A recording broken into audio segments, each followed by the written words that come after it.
Assalamualaikum warahmatullahi wabarakatuh. Hamdan wa syukran lillah. Hamdan wa syukran bihudurikum. Alhamdulillahilladzi arsalahu bil huda wa dinil haq. Alhamdulillahilladzi an'ama alaina wa hadana ala dinil islam wal iman wa ihsan. Alhamdulillahi rabbil alamin. Assalatu wassalamu ala Sayyidina Muhammadin wa ala alihi wa sahbihi ajma'in amma ba'd. Ilahi anta maksudi wa ridhoka matlubi a'tini mahabbataka wa ma'rifataka wa a'tini ma'aka abada. Di hadapan para ahli silsilah Thariqah Qadiriyah Naqsabandiyah Pondok Pesantren Suryalaya Sirna Rasa, wabil khusus pemusik kita Syekh Mursyidina fi hadzal zaman Muhammad Abdul Ghassan Masuk Qaddasallahu sirrah, sebagai ungkapan terima kasih kita kepada Abah, tentunya dengan barokah khotaman, barokah manaqib pada hari ini. Kita doakan sama-sama semoga Abah panjang umur, sehat walafiat, ditambah karomah barakahnya sama Allah, sebagai wasilah roh kita ma'rifatullah, sekaligus sebagai wasilah untuk menyambut, mengambil, mempermudah hajat-hajat kita, baik dunia maupun akhirat.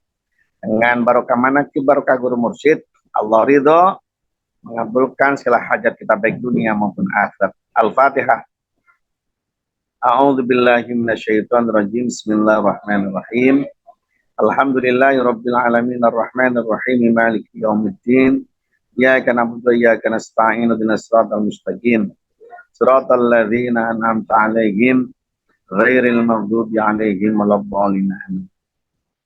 Pada para wakil talqin Syekh Mursyid semuanya yang sangat kami hormati dan dimuliakan Allah, para kiai, para ustadz, para ajengan, dan yang terkhusus yang sangat kita hormati dan dimuliakan Allah, penggagas manaqib yang memberikan percontohan buat kita semuanya untuk belajar istiqomah. Di antaranya ada Umi Susi milik kita, Umi Syahid, Ibu Wahyuni yang di Inggris, ada Bu Kartini yang di Texas Amerika, dan ikhwan wal akhwat semuanya yang sama-sama belajar istiqomah, yang tidak bisa kami sebutkan satu persatu, yang sangat kami hormati dan dimuliakan Allah Subhanahu wa ta'ala. Puji syukur kita haturkan kepada Allah Subhanahu wa ta'ala dengan ucapan Alhamdulillahirabbil alamin, di mana pada hari ini, detik ini, waktu ini kita telah ditakdirkan Allah, dipilih Allah lewat wasilah barokah guru mursyid, sehingga kita bisa masuk ke satu majelis yang sangat suci dan mulia, yaitu manaqib. Ya, ada ucapan kecuali dengan ucapan kalimat Alhamdulillahirabbil alamin. Kedua kalinya, salawat beserta salam Allah, semoga Allah melimpahkan kepada baginda Rasul Muhammadin sallallahu alaihi wasallam. Ikhwan wal akhwat semuanya yang sangat kami hormati dan dimuliakan Allah, mohon izin, ini sesungguhnya yang menjadi khidmah ilmiah dan membicara petugas khidmah ilmiah adalah Kiai Ucup, karena Kiai Ucup masih ada keperluan, maka saya sebagai batalnya.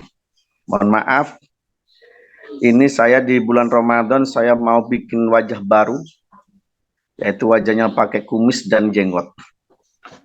Alhamdulillah, biar kelihatan laki-lakinya. Kalau nggak ada kumisnya, nggak ada jenggotnya, kayaknya kurang greng gitu. Dan ini alhamdulillah kumisnya sudah warna dua, ada yang hitam sama putih, seperti kumisnya jenggotnya Buya Tata. Alhamdulillah, saya juga ingin mencontoh ini. Alhamdulillah. Ikhwan wal akhwat semuanya yang sangat kami hormati, saya juga mau ngomong apa ini? Kadang ini soalnya langsung ditunjuk sama Teh Susi tadi itu langsung gantinya kayak Ucup. Kasihan kan kayak Ucup lagi birthday, katanya istrinya lagi masak, lagi ngasuh baby. Mohon maaf ya Kiai, mohon keikhlasannya bulan puasa loh Kiai. Biar tambah apa pahala. Makasih ya, sukron, sukron. Lanjut ya, sudah. Sekarang ada kalimat. Kenapa sih Allah itu di Quran cara memanggilnya bukan ya ayuhal Islam? Di situ Allah memanggilnya kalimat ya ayyuhalladzina amanu. Hakimus sholata wa atuz zakah. Ada juga ya ayyuhalladzina amanu kutiba alaikumus syiyamu kama kutiba alal ladzina min qablikum la'allakum tattaqun ila akhir ayat. Kenapa pakai kalimatnya amanu bukan Islam? Ikhwan walahat semuanya. Allah itu mendidik kita supaya jadi orang yang cerdas. Jadi orang yang ulil albab, orang yang kesempurnaan akalnya. Artinya berbicaralah sesuai porsinya. Jangan berbicara yang bukan porsi kita. Contoh, kalau kita berhadapan dengan orang miskin, yang katakan orang miskin ini sudah tidak punya apa-apa, jangan bicara soal ilmu, pasti ditolak. Tentunya kita kalau sudah berhadapan dengan orang miskin yang tidak punya duit, tentunya kita bisa berbicara nyambung itu satu, kasih makan. Terus kasih uang, baru nyambung nanti ketika diajak bicara, karena porsinya di situ. Maka Allah kalimatnya pakai kata amanu. Artinya apa? Amanu itu basic seseorang, modal. Orang kalau sudah punya modal banyak, Islam itu orangnya. Sedangkan iman itu bagian modalnya. Misalnya ini ada Umi Syahid mau ke mall. Umi Syahid itu bawa dompet, dompetnya harganya 50 juta. Dompetnya harganya 50 juta. Sedangkan, amin, alhamdulillah. Sedangkan di dalam dompetnya itu kosong. Di dalam dompetnya kosong. Kemudian masuk ke mall. Dalam benaknya Umi Syahid itu ingin beli baju yang harganya 20 juta. Terus beli perhiasan apa? Kalung, gelang, anting-anting, totalnya biayanya itu membeli perhiasan itu total 138 juta misalnya. Tapi di dompetnya itu kosong. Kira-kira bisa enggak yang dalam benaknya, dalam pikirannya ingin membeli baju yang harganya 20 juta, terus perhiasan mulai anting-anting, gelang, kalung yang totalnya 138 juta. Tapi dompetnya di dalamnya kosong, tidak ada ATM, pokoknya kosong belum lah. Cuman wujudnya saja, dompetnya harganya 50 juta. Kira-kira bisa terbeli tidak? Jawabannya tidak akan terbeli. Kalau bagaimana solusinya? Ya harus dompetnya itu di samping bagus dan mahal, di dalamnya harus ada isinya. Apa? Entah ada uangnya 200 juta atau ATM, ada 10 ATM. Ada BCA, BRI, Bank Prima, Bank Mandiri, macam-macam. Itu aman. Dan ya, cuman ATM-nya juga ada isinya. 1 miliar, 1 miliar, 1 miliar. Kan subhanallah tuh. Yang satu BCA-nya 50 miliar, yang satunya 1 triliun. Kalau baju harganya 20 juta, ya sudah terbelilah. Nah, maka Allah itu di situ di Quran memanggilnya siapa? Orang iman, bukan orang Islam. Kenapa? Orang Islam belum tentu beriman. Tapi kalau orang yang beriman pasti Islam. Maka Allah mendidik kita cara berpikir kita, karena kita di lingkungan masyarakat itu berwarna-warni. Ada orang yang Islam, tapi Islamnya masih di KTP-nya saja, tapi hatinya belum Islam. Ada orang Islam masih separuh-separuh. Kadang-kadang sholat isya nggak sholat, rawainya ikut sholat, tapi nggak puasa. Ada juga seperti itu. Makanya jangan heran ketika ada orang Islam di jalan-jalan hari ini, misalnya jalan, dia tidak puasa, jangan disalahkan. Kenapa? Karena orang Islam ini belum punya iman, belum punya modal. Maka sungguh, kita sangat bersyukur. Kenapa kita harus sangat bersyukur?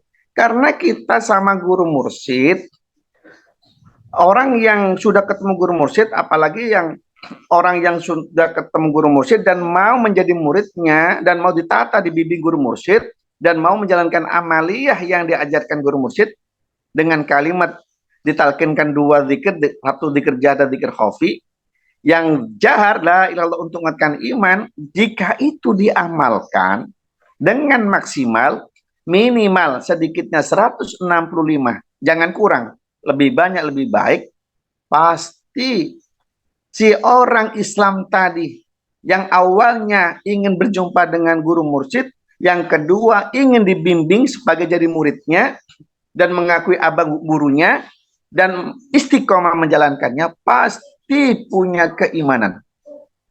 Kalau sudah punya keimanan, bukan cuma mau proyek sok puasa saja yang dikerjakan, amalia sunnah-sunnah pun dijalankan. Karena apa? Modalnya banyak.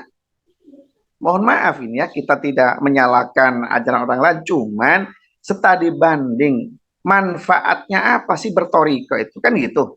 Apa untungnya bertoriko, kan gitu. Dan bagaimana orang yang tidak bertoriko? Beda. Ini kita ngomongnya bukan karena kita sombong-sombongan, bukan. Tapi kita bersyukur. Satu, orang yang belum bertoriko, saya tidak mengatakan tidak, tapi belum. Kenapa? Kalau belum, itu bisa ada upaya untuk bisa bertoriko.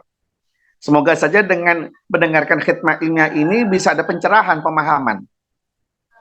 Orang yang belum bertoriko, seolah-olah di sini hari ini banyak orang berlomba-lomba baca Quran, sampai dia membaca setiap sholatnya itu 1 juz, 2 juz, 3 juz, sampai satu minggu sampai khatam 30 juz. Bagus, tidak salah. Besoknya lagi sampai 1 bulan penuh khatam Quran sampai 10 kali. Bagus juga. Yang jadi pertanyaan, setelah Ramadannya selesai, apa masih baca Quran? Ini jadi pertanyaan. Apa cuma hanya bulan Ramadan saja yang bisa baca Quran? Kalau memang benar satu, yang kedua, baca Quran untuk siapa? Apa sebatas dibaca? Apa ingin mengenal Allah? Kalau dia hanya sebatas membaca, dia berlomba membaca. Tapi kalau ingin mengenal Allah, Qurannya tidak cuma dibaca waktu di Ramadan saja. Setelah Ramadan pun harus dibaca terus. Dan kita, mohon maaf, sama guru mursyid diajari setiap hari bacaan. Contoh, waktu sholat Fatihah, setelah Fatihah zikir jahar, zikir khafi, khotaman, sholat-sholat sunnah, ditambah lagi manakib, setiap hari baca Quran, walaupun bacaannya Fatihah, surat Al-Ikhlas, surat Ma'udzatin, Qul a'udzu birabbil falaq, Qul a'udzu birabbin, itu juga bagian Quran. Jadi kita setelah hari baca Quran. Dan zikirnya bukan 33, di atasnya. Namanya Allah jadi diperbanyak. Guru mursyid ngajarkan kita, mendidik kita minimal, kalimatnya minimal, bukan 33, minimal 165. Subhanallah. Inilah bedanya orang yang belum bertoriko sama orang yang bertoriko, beda. Tapi kita bukan menyalahkan, tapi setidaknya kita memahamkan bagaimana nikmatnya bertoriko. Kalau kita sudah bisa bertoriko, otomatis kita bisa mengamalkan zikir. Zikir apa? Zikir jahar. Zikir jahar itu zikir apa? Kalimatnya la ilaha illallah. Dan apa manfaatnya la ilaha illallah? Dengan zikir la ilaha illallah yang telah ditanamkan, diijazahkan guru mursyid ke muridnya, itu tujuannya untuk menguatkan keimanan. Kalau sudah punya keimanan, tentunya punya modal. Modal apa? Modal iman. Buat apa modal imannya orang Islam itu? Untuk membeli proyek-proyeknya Allah. Di antaranya sholat 5 waktu. Pasti orang yang beriman menjalankan sholat 5 waktu. Bahkan kalau orang itu benar-benar beriman, dia mencari bagaimana selalu sholatnya berjamaah. Ditambah lagi sholat sunnahnya, banyak sholat-sholat itu sunnahnya dijalankan. Karena apa? Punya modal iman banyak. malam bisa tahajud, zikir banyak. Terus kalau banyak uang, hartanya berlimpah, gatel. Apa gatal? Hati itu gatal bagaimana hartanya itu bermanfaat. Bisa bermanfaat buat orang lain. Kenapa? Faktor imannya itu yang mendorong. Stimulus dari imannya itu mendorong supaya greget, senang ketika mengeluarkan harta bendanya, ketika ilmunya bermanfaat, ketika tenaganya bermanfaat buat orang lain. Inilah manfaatnya beriman. Apalagi terkait dengan Ramadan. Semua murid Abah, warga Toriko Qadir Nasabandia, ikhwan wal akhwat Toriko Qadir Nasabandia, Maksud Alasina Rasa, semuanya selama dia itu berkhidmat ke guru mursyid dan merasa nikmatnya iman, pasti puasa. Dan dia banyak sekarang saja ada yang mau mengadakan manakib, ada yang pagi, ada yang sore, ada yang manakib, semuanya. Kenapa bisa seperti itu? Karena faktornya iman. Ini hebatnya orang yang bertoriko. Bertoriko itu punya guru, membimbing rohaninya supaya selalu punya iman, selalu bersama keimanannya kepada Allah, sehingga apapun perintah yang diperintahkan Allah bisa dijalankan. Beda sama orang yang tanpa guru. Jadi ketikanya Ramadan semangat ibadah. Yang biasanya botak kepalanya, istilahnya orangnya cantik tapi botak karena waktu Ramadan tidak pernah pakai jilbab. Ketika Ramadan karena setannya dibelenggu, banyak berlomba-lomba berjilbab sampai jilbabnya sampai tingkat 10 di dalam ini. Tapi setelah Ramadan karena setannya sudah dikeluarkan sama Allah, dilepas, ya telanjang lagi. Kenapa? Ya karena dia pola pikirnya hanya melihat Ramadannya, tidak melihat Allahnya. Tapi guru mursyid mendidik kita, mengingatkan Allah. Jadi dengan mengingat Allah ini kita akan tahu siapa itu Allah. Allah memanggil kita, wahai orang-orang yang beriman, diwajibkan atas kalian berpuasa Ramadan sebagaimana umat-umat sebelumnya. Jadi nabi-nabi dulu juga diperintah puasa. Seperti Nabi Isa, puasanya bukan hanya 1 bulan, 40 hari. Orang Nasrani dulu puasanya 40 hari. Nabi Daud 2 bulan, sehari puasa, sehari tidak, sehari puasa. Seperti itu semua puasa. Tujuannya apa? Nurut la'allakum tattaqun. Dan kita sama guru mursyid dikasih alat bagaimana punya iman. Yang kedua punya alat takwa apa? Zikir khafi. Sehingga ketika ada Ramadan, dimanapun di Ramadan pun diramadankan, setelah Ramadan bulan Syawal jadi Ramadan, bulan Dzulqa'dah jadi Ramadan, semuanya jadi Ramadan. Kenapa? Karena guru mursyid mendidik murid-muridnya, semua bulan adalah Ramadan. Apa? Selalu bagaimana hidup ini bisa menahan ucapan-ucapan yang menyakiti orang lain. Setiap bulan jadikan Ramadan, jangan sampai tutur kata kita itu menyinggung perasaan hati orang lain. Dan setiap bulan itu jadi Ramadan, jadikan semua ini penuh keberkahan. Apa? Jadi orang-orang yang selalu memberikan, menebarkan kebaikan, dan selalu dermawan kepada siapapun. Itulah hikmahnya Ramadan. Dan kita harus bersyukur, alhamdulillah, kita sudah dipertemukan sama guru mursyid, sehingga mau tidak mau, walaupun ada yang belum, kalau dia benar-benar serius berguru kepada guru mursyid, pasti di situ akan mendapatkan zauknya, limpahan berkahnya guru mursyid, sehingga apa? Akan terasa nikmatnya menjadi seorang murid, dan di situ akan mengeluarkan persifatan gurunya, apa? Sifat-sifat yang berkaitan sifat ilahiyahnya Allah Subhanahu wa taala kepada guru mursyid yang dipantulkan kepada murid-muridnya. Sifatnya apa?